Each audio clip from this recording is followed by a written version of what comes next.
Council of State on extraordinary service were sent into the departments to watch over the administration.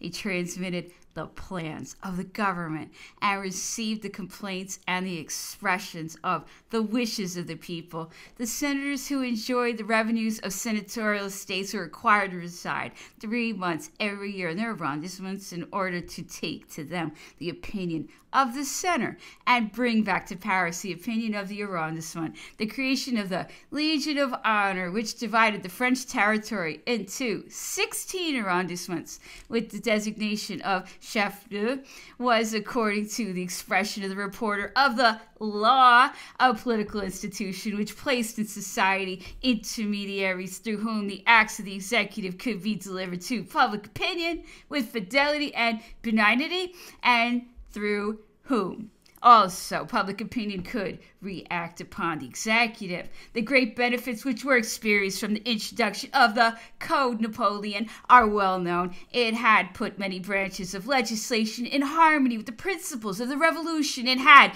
much diminished litigation by bringing a multitude of cases within the comprehension of everyone. But this code did not respond fully to the wishes of the emperor. He projected a universal or complete code so that there might be no other laws than those inscribed in this code, and that all which was not comprised therein might be pronounced once and for all null and void. For, added he, in virtue of some old edicts of Chilperic or Pharamond dug up for the occasion, no one can say that he is safe from being duly and legally hanged. To sum up the imperial system, it may be said that its basis is democratic, since all the powers are derived from the people, whilst the organization is hierarchical, since it provides different grades in order to stimulate all capacities. Competition is open to 40 millions of souls. Merit alone distinguishes them. Different degrees of social scale reward them. Thus, politically, we have assemblies of the canton, electoral colleges, the legislative body, the council of state, the senate, the great dignitaries. For the army, every citizen is a soldier. Every soldier may become officer, colonel, general, or marshal. For the Legion of Honor, all classes of merit have the same right. All services, whether civil, military, industrial, ecclesiastical, or scientific, and all may obtain the grades of legionary, officer, commandant, grand officer, or grand eagle. Public instruction has its primary schools, its secondary schools, its lyceums, and the institute as the head of the edifice. Justice has its tribunals of first instance, its imperial courts, and the court of cassation. Finally, the administration of government has its mayors, adjoint mayors, sub-prefects, prefects, ministers, and councilors of state. Napoleon was then a center around which all the national forces grouped themselves. He had divided France for purposes of administration into communal arrondissements and prefectures, politically into electoral colleges and senatorial estates, defensively into military divisions, judicially into districts of the imperial court, religiously into bishoprics, philosophically into lyceum districts, and morally into arrondissements of the Legion of Honor. The body politic, like the court of instruction and like the administrative body, had its feet in the communes and its head in the Senate. The government of the emperor was then, to use a comparison, a colossal pyramid with a broad foundation and an elevated apex.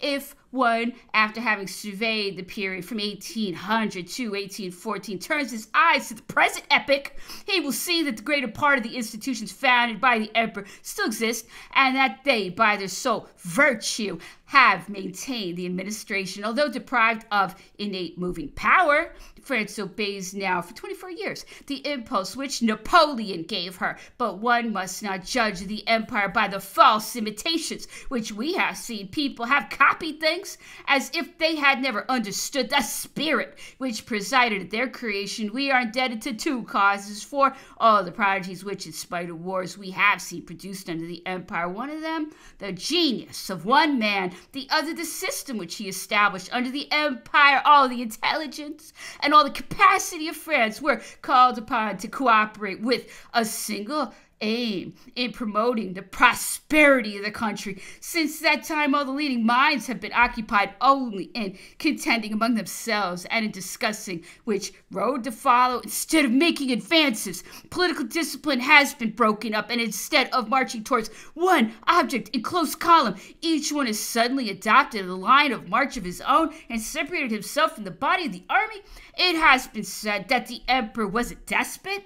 It is true that his power was equal to the work of creation before him, and in proportion with the confidence of the people. Under Napoleon, said General Foy, who certainly cannot be accused of partiality, neither the vexations of subaltern pretension, nor the intolerance of castes, nor the insufferable domination of parties was known. The law was strong, often rigid, but it was equal for all. Napoleon was a despot, it is said. Yes, he never dismissed anyone from public office without an inquiry and report of facts, and rarely ever without hearing the accused functionary. Never when the questions involved were civil or administrative. Napoleon never took action upon questions of policy without a previous discussion. Never before did a sovereign take counsel so fully and carefully as the emperor, for he sought only one thing: the truth. Could he have been a systematic despot who, by his codes and his organization, tended always to replace the arbitrary by law? We see him in 1810 prevent the appropriation of private property to public uses without previous hearings and judgment, and establish the Council of Disputed Claims in order to regulate the exercise of that portion of arbitrary power which was absolutely necessary for the administration of the state. I desire that the state shall be governed by law, and that whatever must necessarily be done without law shall be legalized by the intervention of constituted body. We see him also in 1810 show his discontent that a law concerning the press had not been prepared, and what is particularly worthy of notice, he repeated often these memorable words: "I do not wish that this power should descend to my successors, because they might abuse it."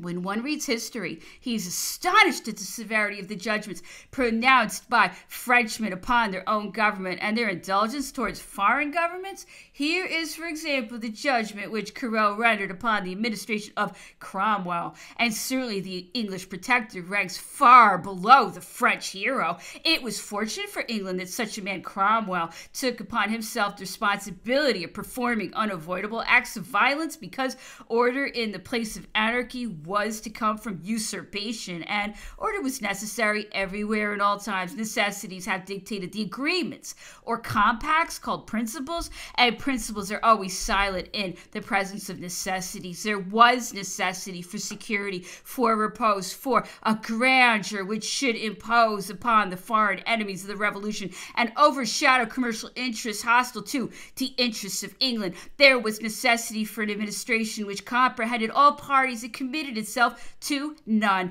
which thoroughly understood all the ideas of the epoch without making exclusive profession of any of them, which made use of the army without following its lead. Cromwell was right against the royalists because they were enemies of the country, against the Presbyterians because they were intolerant and did not understand the revolution, against the Leaveners because they demanded the impossible, finally against the fanatical Republicans because they did not comprehend public opinion.